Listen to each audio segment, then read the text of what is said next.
से टकराने के लिए तैयार है। दो मोर्चों पर जंग शुरू हो गई है। तीसरे मोर्चे पर हूतियों ने भी जंग का आगाज कर दिया है, लेकिन इजराइल अपने हौसलों के साथ डटा है और इन सबके पीछे उसे अमेरिका से ताकत मिल रही है। अमेरिका से स्मार्ट बमों की खेप इजराइल पहुंच चुकी है। अब दावा यह किया जा रहा है कि इन बमों से गाजा पर हमले का काउंटडाउन शुरू हो चुका है।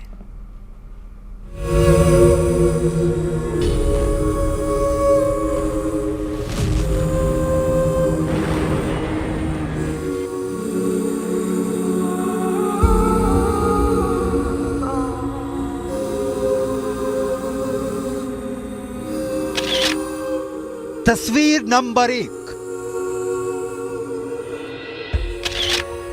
तस्वीर नंबर 2, तस्वीर नंबर 3, तस्वीर नंबर 4, तस्वीर नंबर 5, तस्वीर नंबर 6, तस्वीर नंबर 7, तस्वीर नंबर 8, तस्वीर नंबर 9, तस्वीर नंबर 10 और ऐसी ही सैकड़ों तस्वीरें। दर्द, मौत और मातम की दिल दहला देने वाली दास्तान। कौन जिम्मेदार है इन मासूमों की मौत का?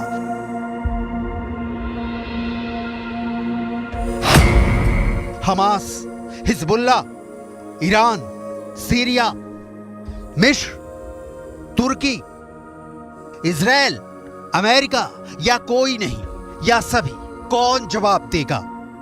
इस बीच गाजा पट्टी में मौत नाच रही है। हमास के आतंकियों की जान का दुश्मन इजराइल एक एक इंच गाजा पट्टी को जला देने पर तुला है और इस काम में अमेरिका चट्टान की तरह इजराइल के साथ खड़ा है। बाइडेन से बोले नेतन्याहू कि रात तो रात, दिन तो दिन, और बोले कुछ नहीं तो कुछ नहीं, ना दिन ना रात।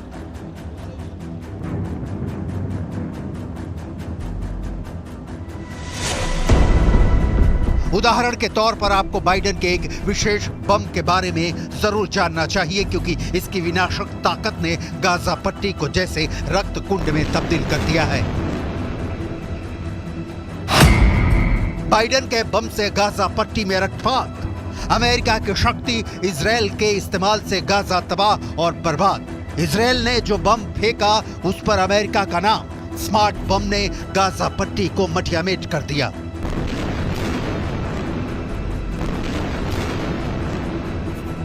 कहानी सीधी और बिल्कुल साफ है कि गाजा की तबाही वाले हथियार कहीं और से नहीं बल्कि बेन्यामिन नेतन्याहू को बाइडेन से मिल रहे हैं। अमेरिका किसी भी अगले पल अगर युद्ध में जमीन पर कूद जाए तो आश्चर्य वाली कोई बात नहीं होगी। बाइडेन की वाणी तेल अबीब में इजराइल के लिए और हमास के खिलाफ आप सुन चुके हैं। Israel, as they respond to these attacks, it seems to me that they have to continue to ensure that you have what you need to defend yourselves. I was deeply saddened and outraged by the explosion at the hospital in Gaza yesterday. And based on what I've seen, it appears as though it was done by the other team, not you.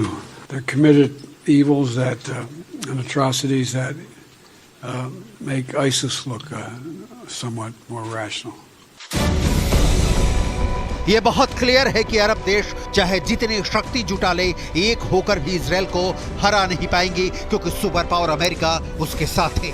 लिहाजा America से हथियारों की supply जारी है। America के खास बम ने Gaza की गलियों में कोहराम मचा दिया है। हमास के अंतिम आतंकी के जिंदा रहने तक या शायद उससे भी आगे चलने वाले इस युद्ध में अमेरिका खुलकर इजराइल के साथ यानी ईरान के खिलाफ खड़ा है। एयरक्राफ्ट कैरियर जेराल्ड फोर्ड के साथ, एयरक्राफ्ट कैरियर आइजनहावर के साथ, और अब जो रिपोर्ट आई है कि इजराइल हमास के खिलाफ अमेरिका वाले स्मार्ट बम का इस्तेमाल कर रहा है।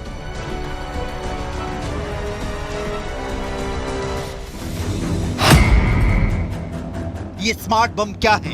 इससे किस लेवल पर नुकसान पहुंचाया जा सकता है? अमेरिका इजराइल को अब तक कितने स्मार्ट बम सप्लाई कर चुका है?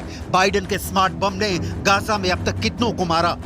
और ये क्या सच भी है या नहीं कि इजराइल के पास अमेरिका वाले स्मार्ट बम हैं भी या नहीं? इन सवालों के जवाब से क्लियर हो जाएगा कि ईरान मानेगा नहीं और अमेरिका छोड़ेगा नहीं। मतलब ईरान की इजराइल वॉर में किसी भी वक्त एंट्री हो सकती है और अमेरिका पहले से ही जंग के मैदान में कूदने के लिए तैयार खड़ा है। गाजा को तबाह करने में अमेरिका को घंटे भर का वक्त भी नहीं लगेगा, लेकिन ईरान कूदा तो इजराइल को हफ्ते ही नहीं, महीने ही नहीं, अंजाम परमाणु बम में भी हो सकता है। लेकिन इसकी डिटेल आगे।